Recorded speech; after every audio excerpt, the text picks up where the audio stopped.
And yeah, might as well keep the throttle pulled on back. I'll continue to trim a little bit nose up. And that's 350. I might be overdoing it. I might come out, well, no, I always say that. That's why I always end up steep. I always think that I'm overdoing it and that I'm losing too much altitude, but I'm really not. So yeah, this is going to be just fine. Who are you? You're a MiG-25. I was hoping that, well, my heart skipped a beat there. It's like, wait a minute, MiG-25, but yeah, they're on my side, thank goodness. Okay, let's go flaps. Gear down. I'll just maintain 300 as we come on around. I was hoping it was my Wingman, but no, that's just not going to happen, unfortunately. Okay, 280. Yeah, it's just fine, just fine. We just make sure that I don't lose too much. Throttle up just a touch. I'll cut it off right there at about 270. That's fine, perfect. And it's kind of annoying now that the little tab here kind of cuts off my view, so not really. I can still eyeball it good enough. Okay, now let me just bring it on back down and just control descent with throttle and alignment with stick. And I think I ended up coming in a little bit too steep again, which is not a big deal.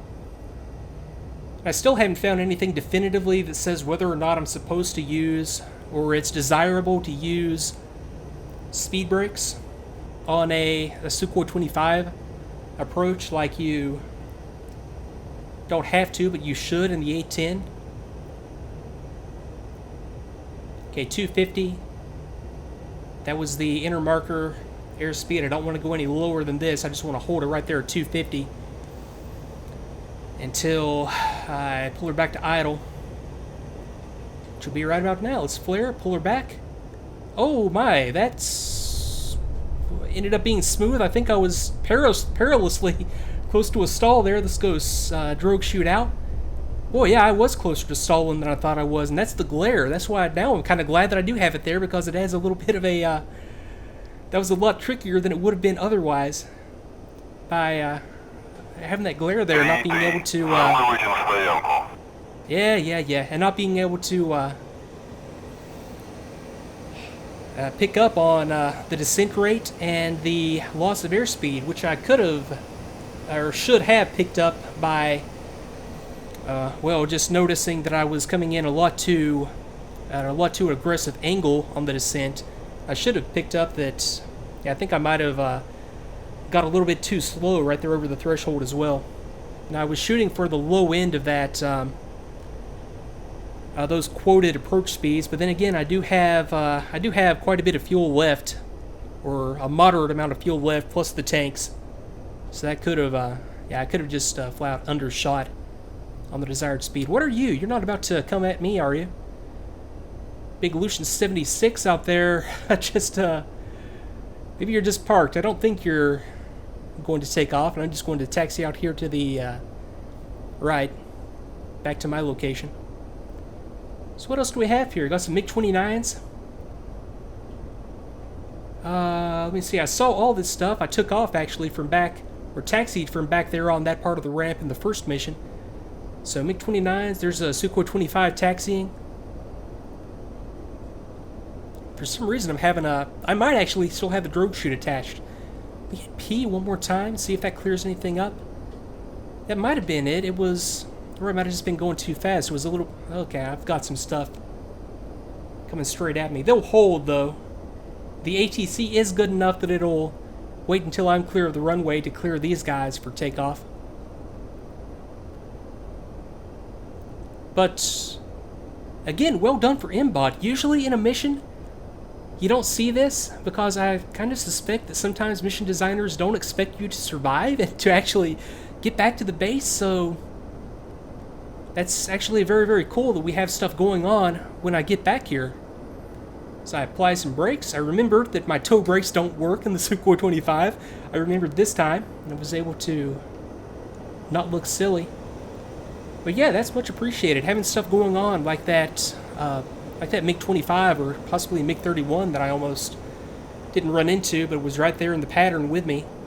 Now stuff taking off on the on the runway. So yeah, note to self, that would be, well, I hate to think of like how missions work when I'm in a mission.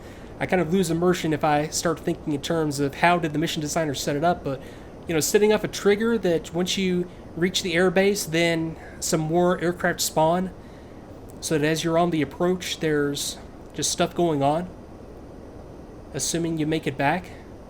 A lot of work for the mission designer, but well worth it. I really appreciate that. Okay, so let's go ahead and bring it on in. I'm just going to nose it straight in here, and you can imagine the logistical difficulties of operating from this situation. Normally on a HAZ, you would have enough room in front to taxi in and then turn your aircraft around. You can imagine that this just wouldn't work. I mean, maybe this is the actual layout, but this just wouldn't work because as you taxi in, the only way to get turned back around is to have a crew hook up and tow you back, which is a lot of work done by a lot of people who don't have a whole heck of a lot of time to worry about that stuff, because as soon as I shut down here, I'm going to get rearmed, refueled, and reloaded, and assuming the jet's okay, go back up in the next wave or on the next go. So, alright, let's get the canopy open. So, Control-C. Let's go ahead and go right out in. That'll kill one of the engines. That'll kill number one. Let's go right control in. Let's kill number two. I can go right control L. I'm sorry, right shift L. Let's kill power. Alright.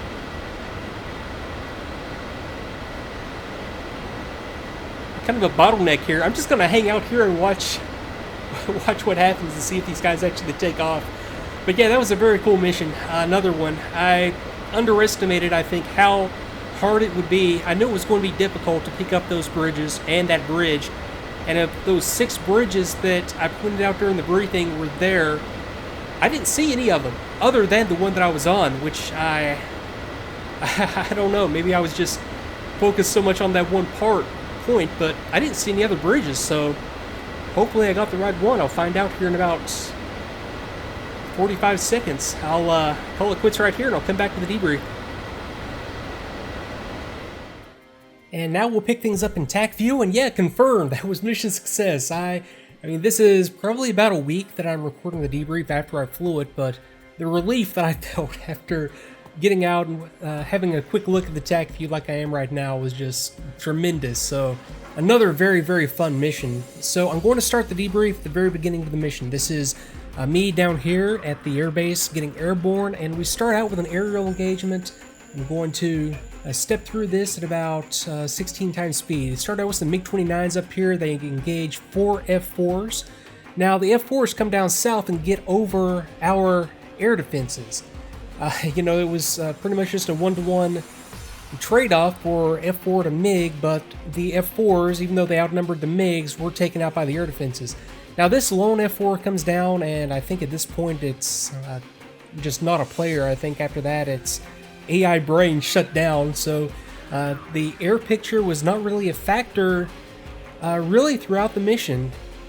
Okay, this is my flight right here. I got a fighter sweep coming in here, some MiG-23s, and I showed this in semi-real time during the mission during one of the pauses. But yeah, this 4-ship comes in, gets into the air defenses and just gets decimated, so that there's only 1 MiG remaining. And then we have some F-4s coming in from the north. This is the target right here, and this is actually me making the run. So at least we had this MiG-23 up here distracting the F-4s. That gave me time to get in and off the target. So that's a good example of just how potent ground-based defenses can be, even if you are up on a fighter sweep and have no intention of getting down at low level or mixing up with anything that you think might be defended by a SAM. Paying attention during the briefing and noting where the surface-to-air missile threats are is very, very important, because you can easily get taken out even if you are at a moderately high altitude like those fighters were. Now we'll pick up with the main part of the strike package from my point of view. This is the seed flight, Wolf 1 and 2 out in front of me. This is my flight back here. Now I'll kick it off here again at about, about 16 times time acceleration. Yeah, these Sukhoi 17s are going to come in here and try to suppress these Stingers. They don't have any luck whatsoever. I don't think they even fired a weapon. One of them does get taken out right there. The other Sukhoi just comes off the target. So they pop up. I'm not sure exactly what they were trying to release. Possibly bombs. I didn't know what their loadout was, but yeah, not a very effective suppression right there. They might have been a little bit better served to either come in from a higher altitude or try that again with a little bit more standoff. And now let me go over to my flight, and actually let me back up to the point where I lost my wingman. You guys saw this during the real-time phase of the flight. I showed it as I was on the ingress. So as I was back here, this is before I get out of the terrain. I think I actually noted it during the commentary that I was staying to the left to make sure that I didn't fly my wingman into some terrain. So I get out here over the flat where I think I don't have to worry about that at all. And I just lost concentration on my part just for a second.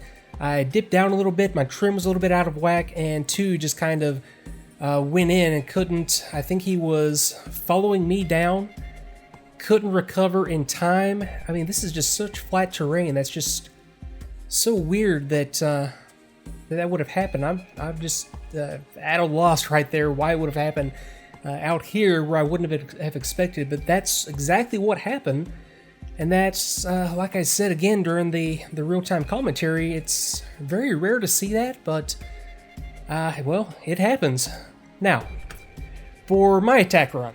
Okay, so I was able somehow to pick out that bridge, and going back as I was cutting this together, that's probably the one part of this mission that I'm the most proud of, is that I was able to pick it up. Now, the reason I was able to do so, and I'll start from back here, and I'll kick it off again. At this point, right here, I decided to guide on steer point 2, so that brings me around to the right. Then it occurs to me, and I don't know why it only occurred to me now, that if I go directly at steer point 2, I'm not going to have any kind of a reference that's going to tell me where to look out here. So at that point, I decide I'm going to go ahead and step over to steer point 3 and let the navigation system take me directly at it, so that then all I have to do is fly directly at that steer point where the target is, look directly ahead. I think that's where it kicked in right there. And now the only reason or only way I was able to pick the bridge up is that, well, it's the only bridge that's just right out there at my, direct 12 o'clock. And even then it was a little hairy, just being off by like 1 degree either side. I think I was off like a degree to the left, and that still made it so difficult to pick it out. And but you really don't notice how useful having the HUD on a modern aircraft and being able to have a target point or a waypoint display in the HUD and have the position overlaid on the ground. You don't realize how useful that is until you don't have it, like in this case, because that was a very hard bridge to pick out. And I wouldn't have been able to do that probably a year ago. I wouldn't have been able to do that. I think that if you are stuck on a mission like this where you just think it's impossible, it all just comes down to practice, and it comes down to planning. If I hadn't done so much planning, studying the map and coming up with a plan beforehand, I wouldn't have been able to pick it out. And familiarization with the game engine, just knowing that I'm X number of kilometers or X number of nautical miles away, and that I need to be looking out at, this point on the ground, and knowing that that's about the distance that I'm looking. That's one thing that just takes practice, and that was essential, key here. A year ago, I probably would not have been able to execute this mission. I would have just flown around and not been able to find the bridge. But I got in there, I made the 2 good shots at max range right there. Now, I was well within that engagement envelope. I don't know why the Stingers didn't fire. They might have been, actually, let me check here. The Stingers are still up. I was almost halfway expecting for me to miss something and they to be gray like they were destroyed, but well within the envelope. They did not engage me. I think they would have had a pretty good chance of taking me out, even though I was dispensing flare like you saw and like I mentioned during the real-time execution of it. I think I might have got a little bit lucky there, but I don't see what reasonably I could have done to have improved my situation. You have to keep the target designated for so long. These missiles were launched at max range, and even before impact, I have to keep them designated until this point, and no matter what, I'm going to be well within like a quarter of the way in, or a third of the way in to the envelope for a Stinger anyway. And, substitute like a Japard AAA site or, God forbid, a Roland, I don't know what I would have done there. So, again, you know, that highlights the importance of seed flights and coordinating with other members of a strike package and going in solo, just one deep like I went in right there. I think any other circumstance or any other type of air defense, I would have had a much harder time of it. But there again, I really don't see what more I could have done right there, other than, you know, obviously I could have come in from a high altitude, used a different type of weapon, or simply used those missiles from a high altitude. There's nothing that keeps you specifically from using them from high altitude, but the reason I wanted to stay low and had to stay low was A, because of the air threat. I still had F4s like right there. I think I got lucky that I just had that one lone member of the Hunter flight, that last MiG-23 from that doomed fighter sweep that got taken out, distracting the fighter cover long enough for me to get in and out. And I thought I was going to be in the envelope of a Hawk site. I think that was part of the briefing package. And if I just back up all the way, yeah, there never was a Hawk site that I would have been in range of, and that was, you know, one of the primary factors keeping me at a lower altitude throughout the engagement. So yeah, that's really the only thing that occurs to me right now that I could have done differently, and in retrospect, well, no, I still wouldn't have wanted to do that because of those fighters, but I could have gone in high and chanced it that way, but everything worked out for the best here. So I'll tell you what, that's all I have for a debrief on this one. I'm going to press on to the next mission in the series, get that going, and see exactly what that has in store for us. So I hope you're enjoying these. They are a lot of fun to put together, and I will see you next time. Thanks again.